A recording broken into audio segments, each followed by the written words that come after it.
CMQ investors, welcome to the show. I was asked if I could describe in a simple way Charlie Munger's approach to investing. What is Charlie Munger's investment approach? What's his investment strategy? I think I'm uniquely qualified to answer this question because of my relationship through Charlie Munger quotes and just, I think, being the most knowledgeable person about Charlie Munger who's under the age of 35.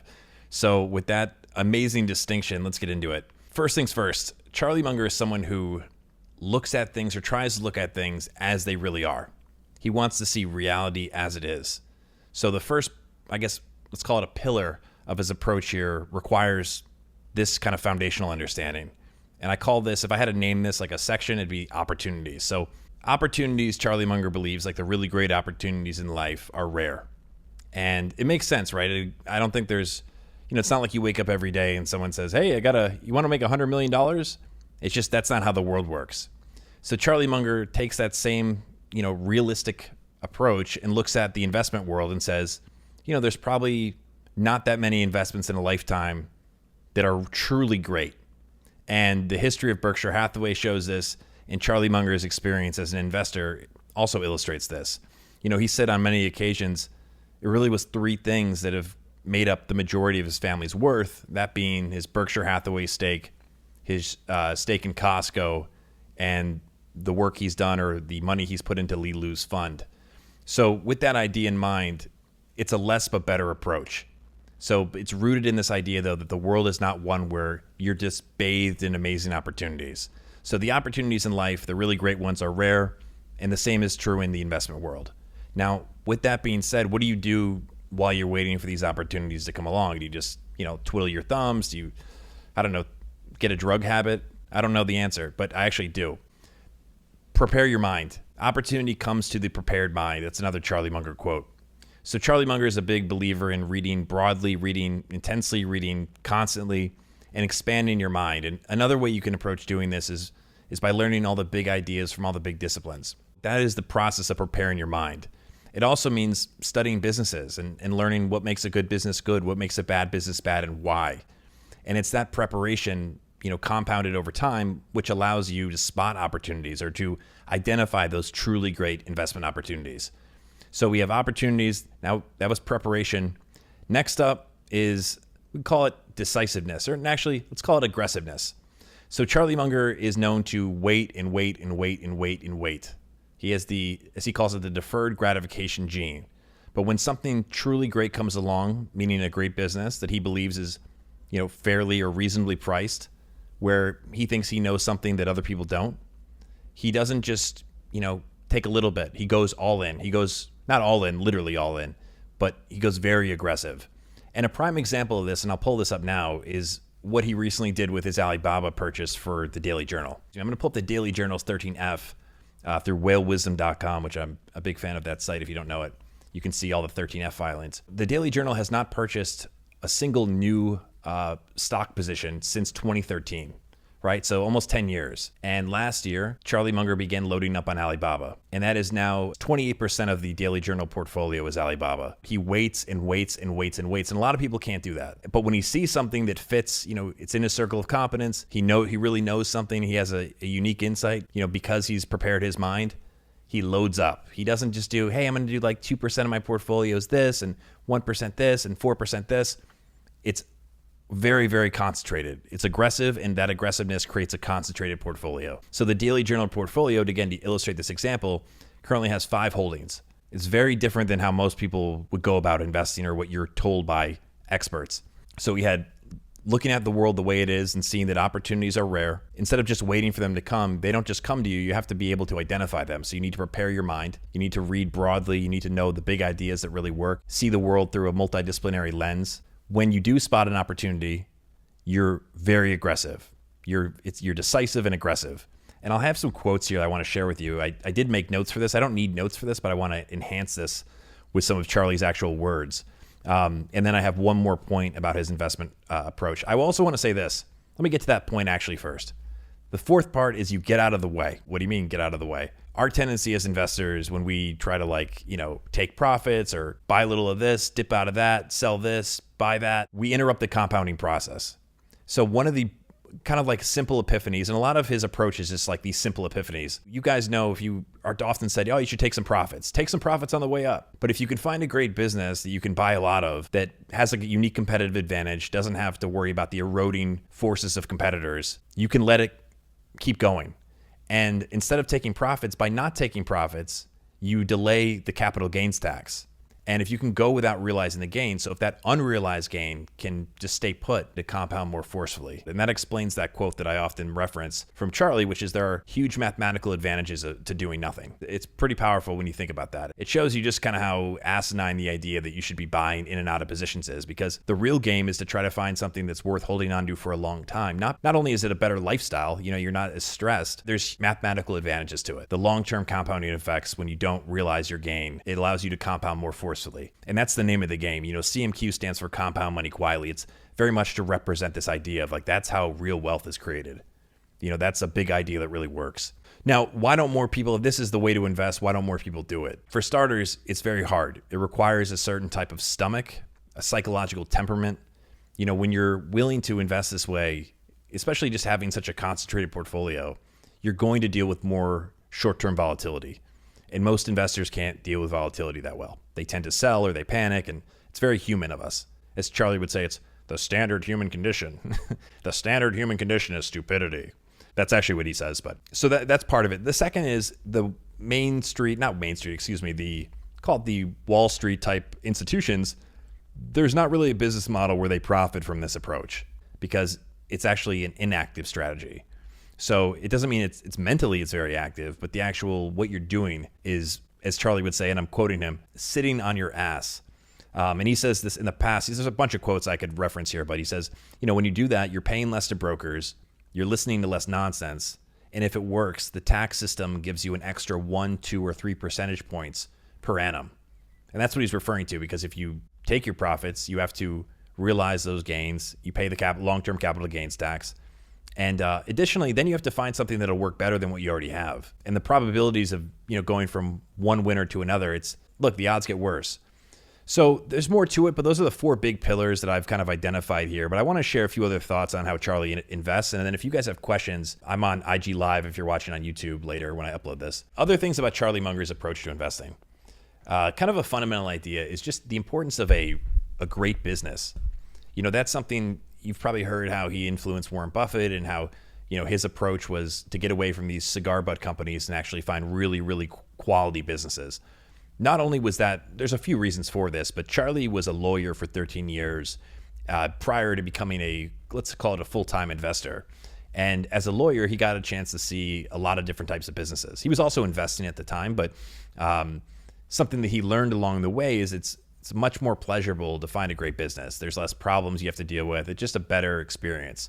And Warren Buffett can attest, and it's not like they never made this mistake even after Charlie came into the picture, but when you're trying to find a company that's not doing well, that has a lousy past but a bright future, they'll pass on that all the time because it's so much harder. Charlie looks for easy things. His approach is not one that's easy per se, but what he's ultimately trying to do is find things that he would consider to be like a cinch. And when he finds it, he loads up, he bets heavily. That has been his approach consistently since he's been at least since he had his fund. I can't speak to like what he invested in when he was still a lawyer, and it's rooted in these big ideas that really work. It's rooted in fundamental models about how the world works. And it also fits his personality type. Something I've learned from studying the great investors is they learn from everyone, but you have to find an approach that's adapted to your personality. And Charlie has said that.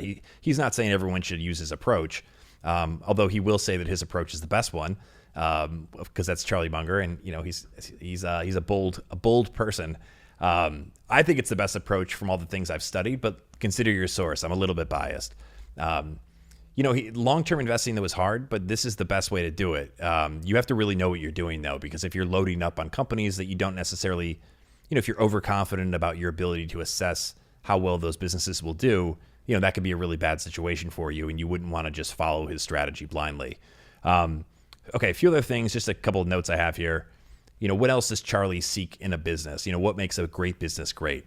He's looking for, and this is not like across the board. These were my notes that oftentimes I will go back and try to, what we call retrieve the knowledge or retrieve the information, because that's a better way to retain things. It's how your long-term memory is is enhanced when you have to retrieve information. So I asked myself, what does Charlie Munger seek in a business? And this is what I wrote out without looking at any notes or Googling.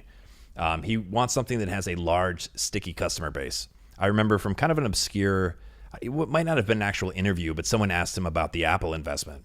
And he said very frankly, it's, and not a direct quote, but it's got a large, sticky customer base. That's hugely valuable in terms of, think of things like what we're going through right now with inflation. If you have an extremely loyal customers, they can pay a little bit more. They will pay a little bit more. It's also just the advantages of scale.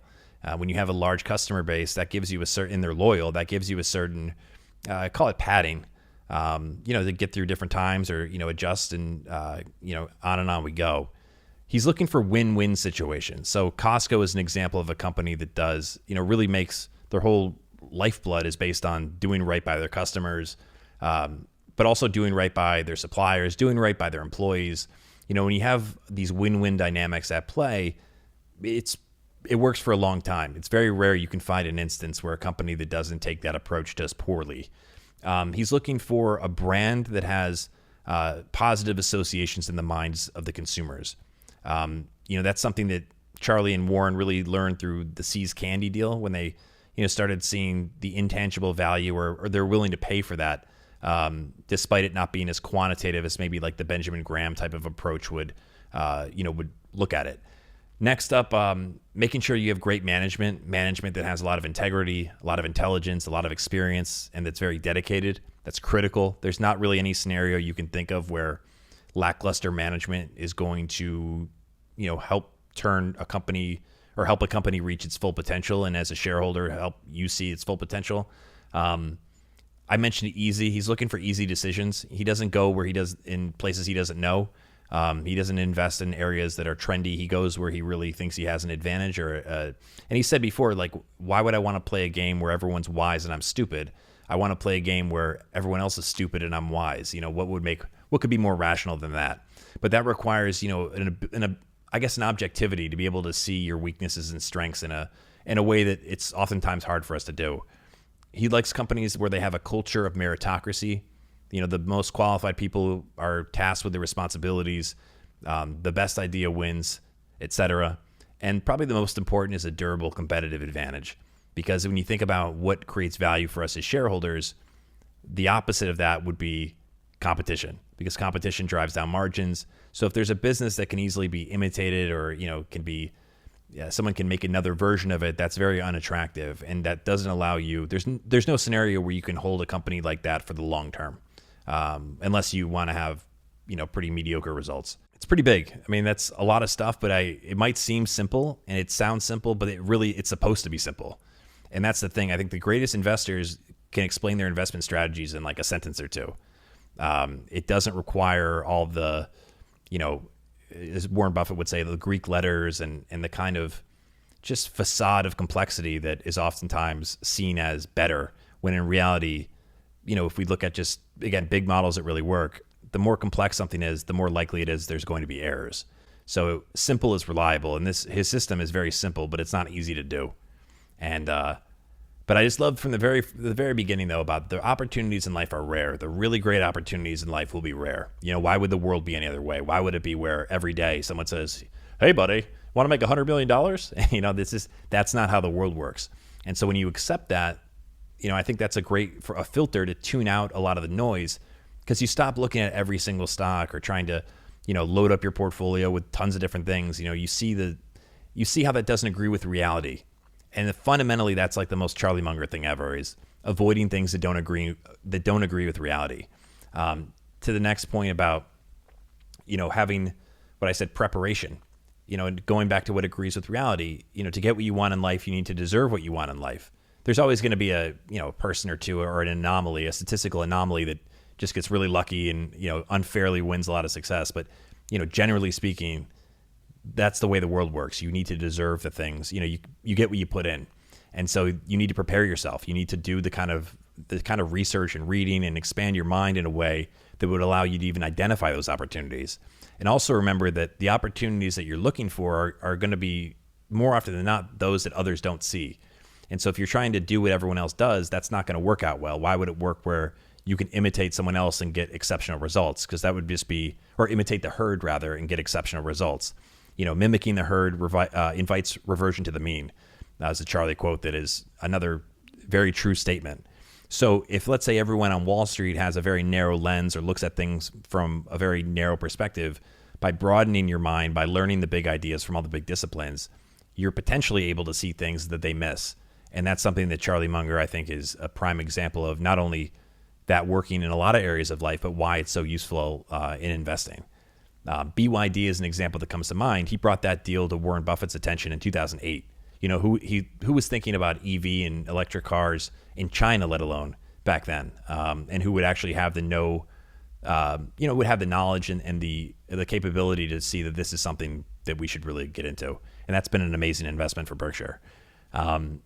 Next up, the aggressiveness.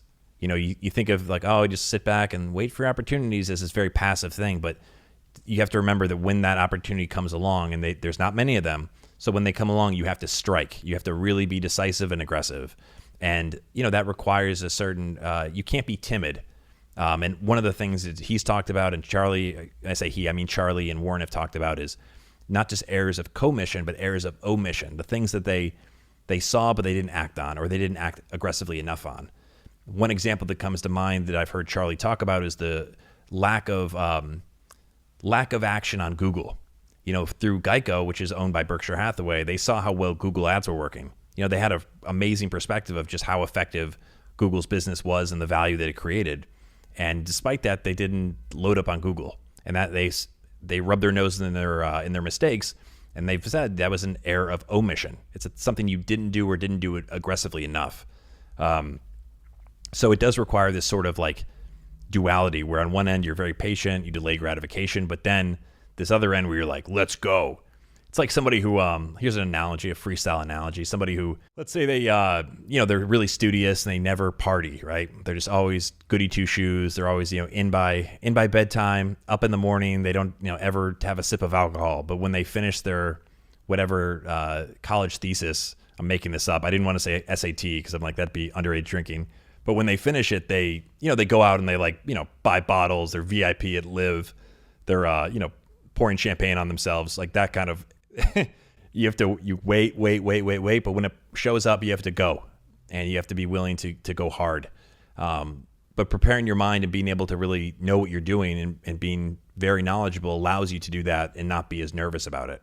The next thing here, I said, get out of the way. So let compounding work its magic.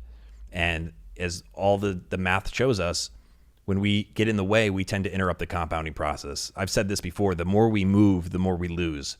Of course, it's not a one size fits all, but generally speaking, if you're the type of person that wants to buy individual stocks, you want to buy the stocks you never have to really touch. You just let them do their thing for a very long time, decades.